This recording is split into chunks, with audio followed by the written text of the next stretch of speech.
चलिए हम आ गए हैं। आज का टॉपिक है हमारा मेसोपोटामिया। मेसोपोटामिया, आइए। मेसोपोटामिया शब्द यूनानी भाषा के दो शब्द मोसो और पोटामिस से मिलकर बना है। मेसोपोटामिया जो हमारा दो शब्द से मिलकर बना है, मोसो प्लस पोटामिस। और आप सोचते होंगे मेसोपोटामिया का अर्थ क्या होता है। तो मेसोपोटामिया का अर्थ होता है नदी के बीच का क्षेत्र। जैसे कि हमारा ये नदी हुआ, ये नदी है, इसमें कुछ भाग अभी खाली है, और नदी है ये, और ये खाली भाग है, इसी को हम मेसोपोटामिया कहते हैं। दोनों तरफ से नदी और बीच में खाली, इसे हम मेसोपोटामिया कहते हैं।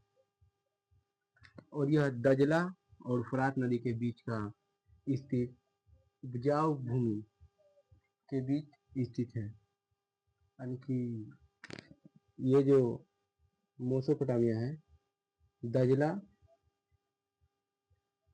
दजला और फरात नदी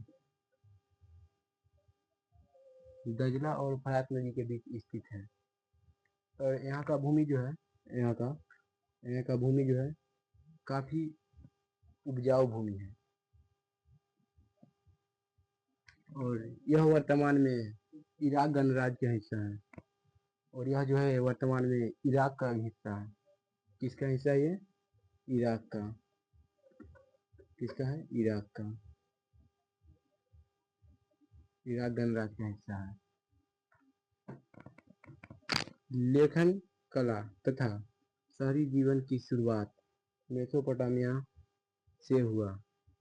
यानी कि लेखन कला और शहरी जीवन का विकास कहाँ से हुआ? तो अपना मेसोपोटामिया से ही हुआ है।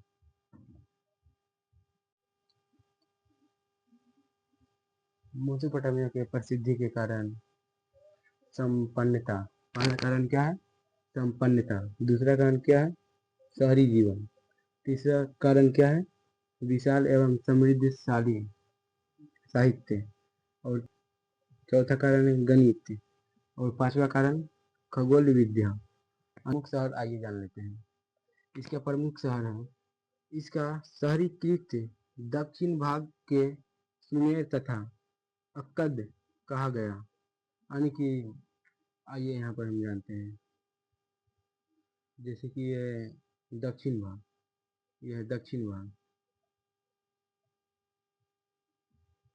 दक्षिण भाग, इसे क्या कहा गया? सुमेर। इसे क्या कहा गया है? सुमेर। ठीक। और क्या कहा गया है? अक्कद। अक्कद, सुमेर और अक्कद। और 2000 ईसा पूर्व के बाद 2000 ईसा पूर्व के बाद इसे बेबीलोनिया एक महत्वपूर्ण शहर बना और दक्षिणी क्षेत्र को बेबीलोनिया का कहा जाने लगा। यानी कि इसको जो है बदल कर 2000 ईसा पूर्व के बाद, कितना? 2000 ईसा पूर्व के बाद इसे क्या कहा गया? इसका नाम बदल कर क्या रखा गया? बेबीलोनिया। क्या रखा गया? बेबीलोनिया।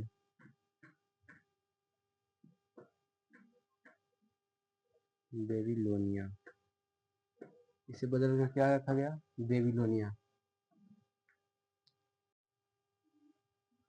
11 से ईसा पूर्व से जब असीरियाइयों ने उत्तर में अपना राज्य स्थापित किया, तब उस क्षेत्र को असीरिया या कहा जाने लगा। यानी कि ये दक्षिण है तो ये उत्तर है, और इसे क्या कहा जाने लगा? असीरिया। इसे क्या कहा जाने लगा? असीरिया। इसे क्या कहा जाने लगा? असीरिया।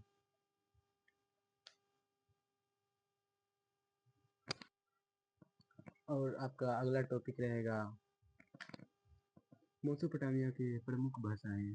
अगला टॉपिक है मेसोपोटामिया का प्रमुख भाषा है। यानी कि मेसोपोटामिया में कौन कौन सी भाषा बोली जाती थी, और ये हम अगला टॉपिक में बताएंगे अब।